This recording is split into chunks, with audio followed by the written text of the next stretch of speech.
नमस्कार, मैं हूं आपके साथ अंकिता। न्यूज रूम 7 में आपका स्वागत है। चलिए रुक करते खबरों की ओर। मुख्यमंत्री डॉक्टर मोहन यादव जी ने झारखंड में लोकसभा एवं जिला हजारीबाग के जेल मैदान छतरो बरही में विशाल जनसभा को संबोधित किया। सीएम डॉक्टर यादव ने कहा कि ये भगवान बिरसा मुंडा की धरती है, यहाँ सारे बंधन तोड़कर आपके बीच आने की इच्छा होती है। आपने जिनको वोट देकर मुख्यमंत्री बनाया वो हेलीकॉप्टर में सुंदर लग रहे थे, लेकिन आकर धूल आपकी आंखों में झोंक रहे थे। आपकी आंखों के सामने से आपका माल लूट कर ले जा रहे हैं। ये जो दृश्य दिखाई दे रहा झारखंड की स्थिति को बराबर कर रहा है। झारखंड इतना समृद्ध प्रदेश है कि इसी खनिज संपदा का सही उपयोग हो जाए तो मैं गारंटी के साथ कह सकता हूं कि झारखंड नंबर 1 का राज्य हो सकता है। झारखंड की बात 1937 से प्रारंभ हो रही थी। इसका सपना तो तब देखा गया था, लेकिन सपने को पूरा करने में भाजपा ही आगे आई और स्वर्गीय अटल बिहारी वाजपेयी जी ने आपकी उस मांग को पूरा किया जिसका सपना सभी ने देखा था। देश का नेतृत्व करना चाहते हैं तो अंदर दम भी तो चाहिए।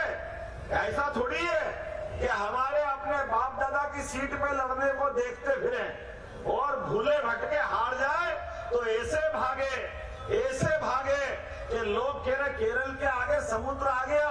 अगर समुद्र नहीं होता तो अरब से जाके चुनाव लड़ते, जगह ही नहीं मिल रही थी उनको।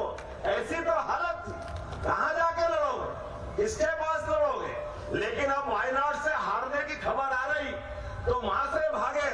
मैं इस बात का उदाहरण हूं। स्मृति ईरानी जी का अमेठी से मैं फार्म भराने गया तो स्मृति जी से मैंने कहा, आप भी सुन रहे होगे टीवी में कि आप यहां से वापस पप्पू जी यहां आने वाले हैं चुनाव लड़ने के लिए।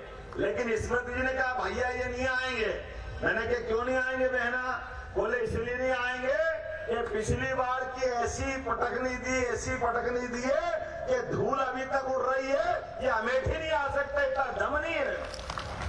मुझे इस बात की प्रसन्नता है आज के इस दौर में जब हम चुनाव के बीच बात कर रहे हैं तो परस्पर मुकाबला होना चाहिए कि नहीं होना चाहिए, एक दूसरे की जानकारी होना चाहिए कि नहीं होना चाहिए।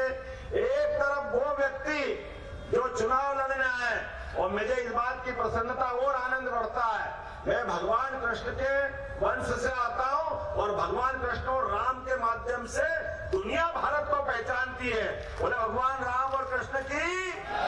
आप बताइए उनका जीवन, दोनों का जीवन हमारे सबके आदर्श के रूप में है। दुनिया के अंदर दो उदाहरण ऐसे हैं, दोनों के बीच अंतर तो 17 लाख साल का है, लेकिन दोनों ने कदम कदम पर जीवन में जब कठिनाइयां आई तो समाज का साथ लेकर के बड़ी से बड़ी चुनौती से लड़ने के लिए समाज की हिम्मत के बलबूते पे लड़े।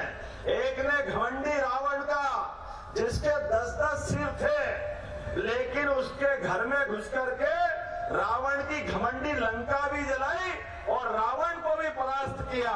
ये उदाहरण भगवान राम का है। बोलो जय जय श्री राम। और दूसरा उदाहरण भगवान कृष्ण का है, वो कंस जिसके मारे पृथ्वी थर्राती थी, जिसके मारे ऐसा लगता था कि पता नहीं क्या होगा, लेकिन उस कंस को भी, जिसको अपनी ताकत पे इतना गुमान था, इतना घमंड था कि वो मर्जियां जो करता था, लेकिन कृष्ण भगवान ने अपने ग्वाल बाल के साथ उसके घर में घुस के मारा कि नहीं मारा, हमारे सामने वो उदाहरण है। न्यूज रूम 7 के लिए कैमरामैन हनीफ खान के साथ सऊ सिद्दीकी की रिपोर्ट। फिलहाल इस बुलेटिन में इतना ही। आप बने रहिए न्यूज रूम 7 के साथ। नमस्कार।